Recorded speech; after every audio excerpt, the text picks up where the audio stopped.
But the Braum is going to come in, so his goals may not be die over and over again, because if that was his goal, then the Rakan would have been locked in.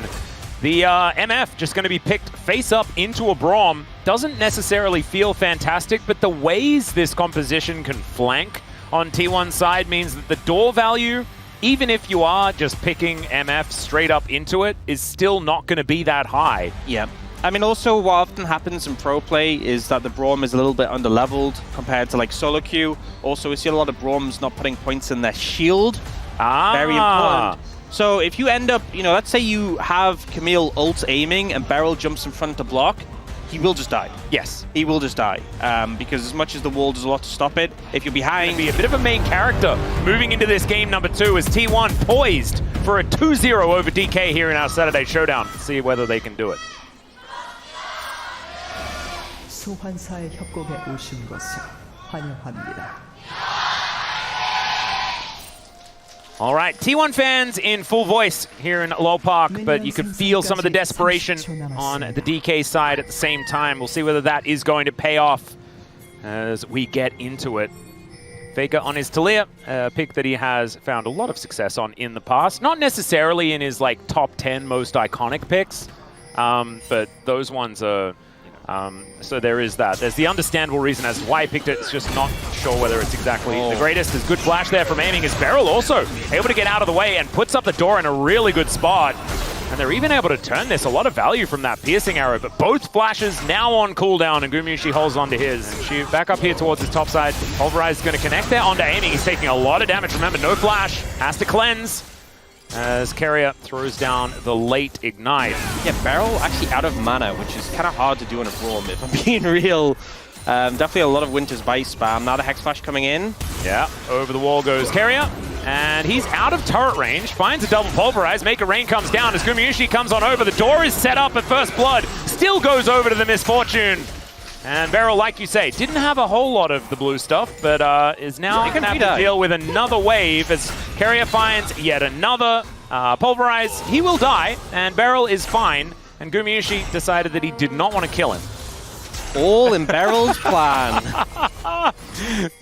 He's the carry. Showmaker is coming down towards his bottom side as well. As he realm warps in, he's got a flash. Kill. He's got cleanse. Yeah. So Showmaker's still going to flash for it. Throws a Q. Doesn't quite do enough damage. And so is going to trade his flash for a cleanse, which I would say in my little, as aiming died, so isn't able to pick up experience and gold and all that sort of stuff. And so as you can see, 400 gold lead for the MF going to be far more important than Beryl having a 140 ahead of Keria. As DK thinking about going for a contest, but I don't know about it. As Seismic Shove going wide. Keria comes in, gets a pulverize onto Lucid, who does get the decoy off. And now Doran just says, nope, you do not have a jungler. They also take down the Dragon on the back end as aiming. He is just going to get evicted from this area. No flash, no chance. And Gumayusi even able to walk on over, give him a love tap, take him down. Shu on this top side of the map is at least trying to get something back, but I don't know whether it's going to be enough to make that play worthwhile. Great moves from Doran to come down there. Not being able to walk very fast to get out of Seismic Shoves. So Faker able to pull him back in, get another kill for Gumayusi to make that lane even more difficult for this Varus. As T1 looking to take down these grubs at the same time. They will be one objective away from picking up feats of strength in this game if that does in fact come in. Showmaker looking to try and defend as Gumayusi Keria are set up. Owner is taking the grubs. They're just taking all sorts of things all the time. And T1's lead, I think, is only going to extend from this point on as Lucid looking to try and at least get a crab, consolation crab there for the Wukong. And Keria, I feel like he's everywhere this game. As the Cyclone comes in, can Keria actually get in there to headbutt Lucid under the turret? And he does, in fact, do so. He flashes away. Realm Warp going to come on through. That gets rid of Beryl. So Beryl lives, and Lucid is very dead.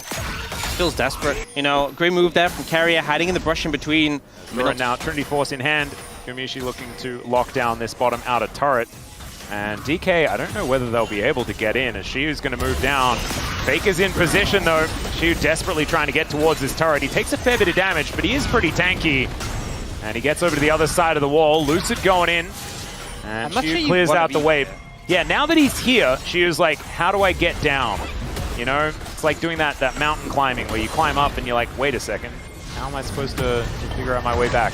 Showmaker teleports in, and maybe that is the way he did it. Just asks his teammate to bring a ladder.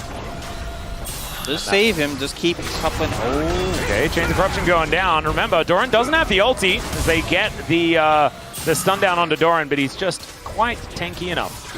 And you know, even plays that make sense start to fail when you're lacking that extra bit of damage. Well, speaking of an extra bit of damage, I think FAKER certainly has it. As the threaded volley is coming down, we're going to stop watching that one as Lucid comes in, and the hook shot is so good from Doran. Bullet time comes down as well. Beryl almost just dead from that one, but they do manage to get the Camille, but at what cost? The answer is everything. Easy cleanup from the side of T1. You know, Dplus go for that initial play onto Doran when he steps forward, but here, you've waited too much time. T1 have reset, they found a position where they can all collapse in, and it feels like Dplus just, you're kind of relying on like the Wukong to be engaging, and Lucid is falling further and further behind. Like, look at the health bar of the Wukong compared to Sejuani. Yeah. You dive in as this Wukong, you're probably just dead immediately. Well, Lucid is going to dive in and just flashes away and dies. Wow. Like, why? Still, Showmaker and Xiu, they're going to come on over. All Out is going to be used to separate Ona from this fight, but he just gets back towards this collapse onto Showmaker. And Gumayusi, he comes down yet again. They've set the table for it, and they're now looking to grab these kills. Glacial Prison comes on through once more, but Xiu, pretty tanky, so isn't going to be dying just yet. In the meantime, FAKER on that top side of the map is looking to take down this turret. He should be able to do so. Remember, first turret blood still on the cards. No feats of strength taken just yet. It is just one objective away here for T1. As 3,000 gold is still the lead. FAKER's still up here. Should be able to get this. This is kind of what I was worried about after game one. Game one, Dplus had a lead, had an advantage, managed to push it a little bit, and then they started to flounder and T1 pulled back. This is a game, though, where T1 are the ones who led the charge, who have the advantage, and it just doesn't even look remotely close. Nope. Both. Yeah. I pick one. Or just, yeah, do both. Just both. I think it's fine. Showmaker and Lucid going to see whether they can kill FAKER. And FAKER just skates away. Yep. Could be something to transition into some sort of Artican play, as I say. Let's punish FAKER in the side lane. That's never failed before. That's always a solid strategy against T1. I'm sure he's all by himself and doesn't have the entirety of the Avengers ready to assemble the second something goes wrong. The old Avengers or the new ones? Both of them together. Oh, all of them? Yeah. All right. Well, Rift Herald is just going to be secured here by T1. And Showmaker standing on a ward. That could be scary. Blast Cone here. It's an Infernal Soul, so we'll have a few extra Blast Cones. Sorry, Valdez.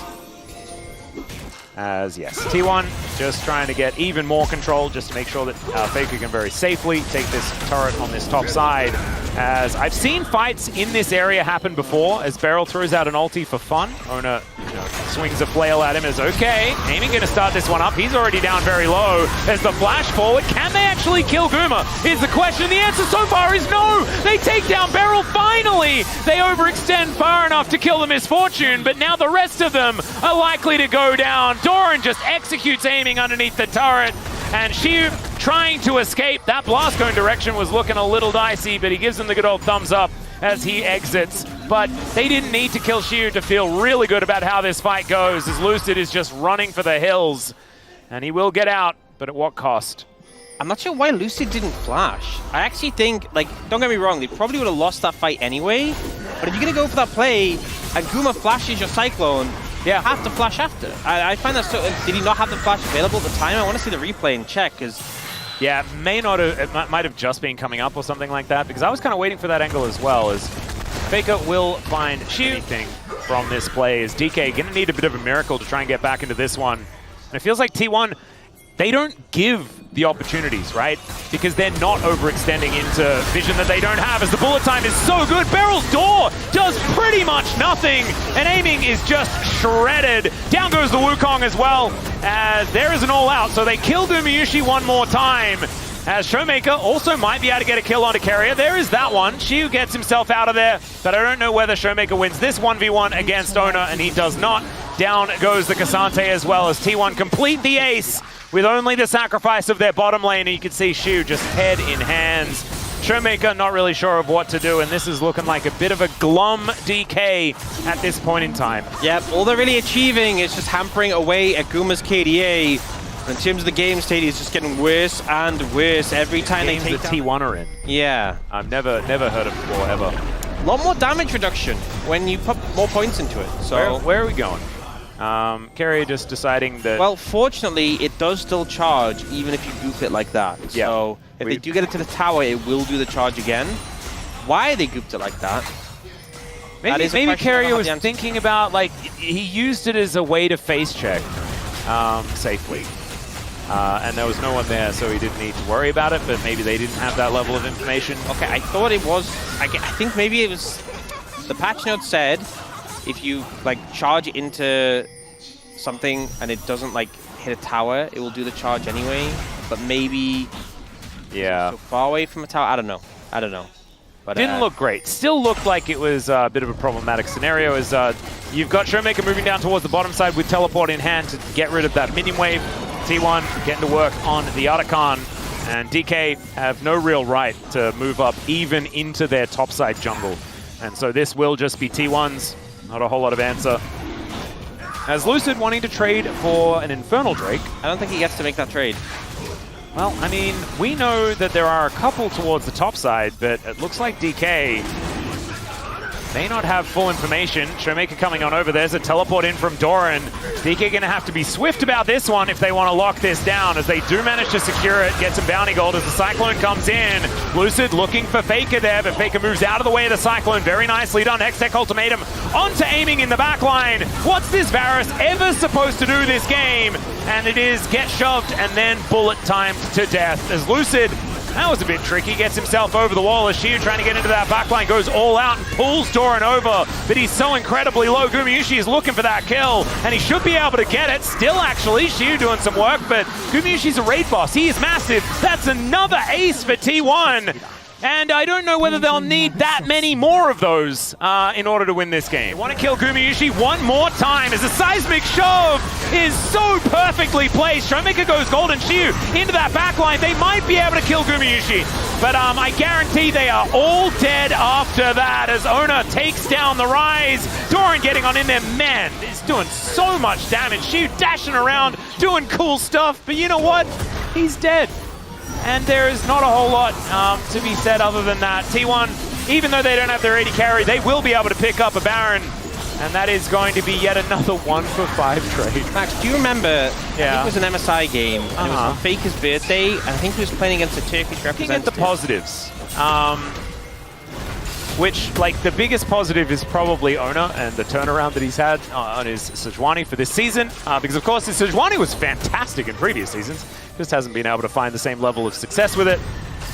And Doran now with 3 items, GA completed. I don't think he's dying again. Something that was talked about a lot on Space in the pre-show was the fact that one of the things with the Sejuani is you'll less have to carry yourself, and T1 has been so owner-reliant, so it's a good omen seeing them win with them on the Sejuani. Shiu is taking a lot of damage as Doran trying to chase him down. Aiming is going to push him away, but it's not going to stop this inhibitor from going down.